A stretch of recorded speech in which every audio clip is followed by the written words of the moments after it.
Je voudrais de prime abord remercier monsieur le professeur Mander Mellala, fondateur de l'école, pionnier aussi de la finance moderne en Tunisie et en France, à travers des publications reconnues par ses pairs, par les prix Nobel, tels que prix Nobel d'économie, Robert Merton et Markovitch et d'autres économistes. Il m'a invité pour intervenir et développer des thèmes en finance, d'autres thèmes à la frontière. J'ai accepté volontairement parce que c'est quelqu'un de respectable, Mander Mellala, et il me plaît beaucoup à siéger avec lui et partager des discussions sur des thèmes controversés dans le domaine. Cette année, je me propose de développer quelques thèmes qui sont classiques, mais avec un éclairage moderne et une lecture critique. J'interviendrai dans une première étape pour développer un état des lieux de la recherche en finance à la frontière des disciplines des sciences sociales.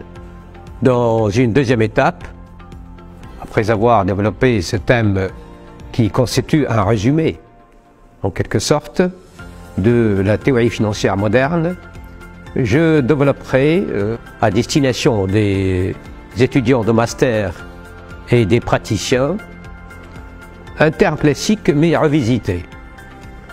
C'est ce qui est convenu d'appeler en anglais « The Management of Working Capital ».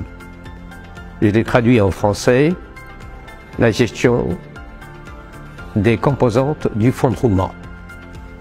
Et ces éléments sont de nature à favoriser une gestion financière de court terme optimale. C'est l'analyse de l'investissement à court terme. Investissement dans les composantes en fait du besoin en fonds de roulement, les stocks, les clients et les liquidités. C'est la trésorerie. Dans une deuxième étape, je développerai l'essentiel de l'activité des entreprises à travers l'analyse approfondie des décisions financières de long terme, décisions stratégiques ou de planification stratégique, à travers l'analyse de la décision d'investissement côté emploi, les décisions de financement côté ressources, puisque ces questions épineuses sont posées en Tunisie, puisque le capital et le crédit se font rares. C'est pourquoi je donnerai quelques pistes de réflexion dans ce domaine.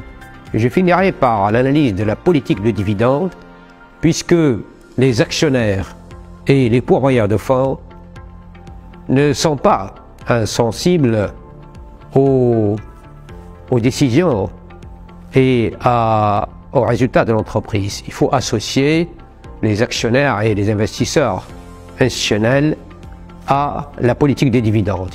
Il y a une politique des dividendes dans les entreprises.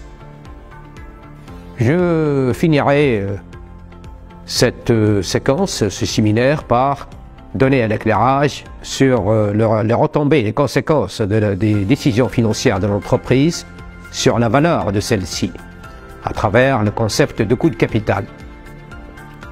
Je finirai par, n'est-ce pas, exposer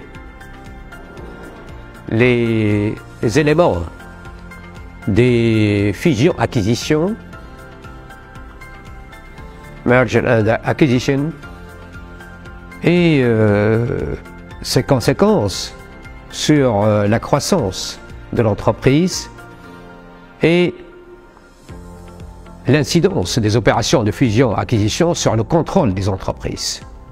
En effet, il y a certaines fusions-acquisitions qui sont hostiles et qui peuvent détruire de la valeur au lieu et place de la création de valeur. Je traiterai cet aspect de finance d'entreprise en relation avec la finance de marché et l'incidence de cette opération de croissance externe sur la valeur des actions en bourse. Finalement, et sur recommandation de mon collègue Monder Benalla, qui a évoqué l'importance de l'ESG, environnement social ou société et gouvernance, c'est ce que est appelé en Tunisie la responsabilité sociale des entreprises. Et on sait que la Bourse des valeurs mobilières prépare, n'est-ce pas, un document qui sera obligatoire pour l'entreprise. En effet, la Bourse va imposer la publication des politiques de responsabilité sociale des entreprises et d'éthique dans les affaires pour les entreprises cotées sur le marché permanent. Je traiterai cet aspect de l'environnement, société ou sociologie et gouvernance en relation avec les normes comptables internationales IFRS. Je proposerai des cas concrets pour, n'est-ce pas, asseoir ce concept qui est la nouveauté proposée par Monder Benalla cette année, de concert avec les collègues et les étudiants qui vont engager des actions philanthropiques à l'université MIT au cours de cette année 2023. Je remercie le professeur Monder Benalla de m'avoir invité pour développer certains concepts qui sont méconnus en Tunisie. Je tâcherai de vulgariser ces concepts qui sont développés outre-Atlantique aux États-Unis, mais qui sont insuffisamment développés en Europe. Je voudrais les avertir sur leur existence et la nécessité d'orienter la faculté vers des pistes de recherche prometteuses qui allient la société et l'environnement et la gouvernance et la croissance économique, parce qu'on ne peut pas faire de croissance économique et ne pas oublier la composante humaine, hein. Donc les ressources humaines et l'environnement pour sauvegarder l'environnement pour les générations futures. Voilà, je réitère mes remerciements à l'école et à son fondateur, le professeur Monder Benalla, et j'espère être utile pour les collègues et les étudiants de cette institution. Et je vous remercie.